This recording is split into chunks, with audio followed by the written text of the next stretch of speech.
أنا أقرأ برواية أبي الحارث عن الإمام علي الكسائي من طريق أبي عبد الله محمد بن يحيى البغدادي من كتاب الشاطبية. بسم الله الرحمن الرحيم.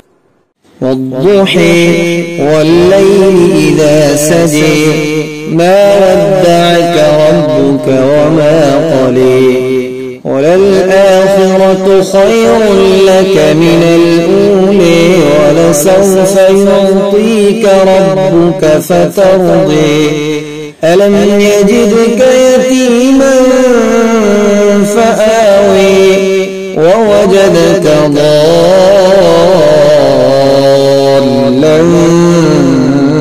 فهدي ووجدك عائلا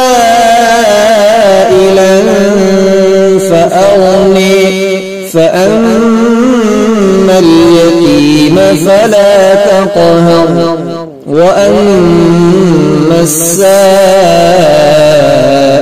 فلا تنهر وأما بنعمة ربك فحدث. صدق الله العظيم.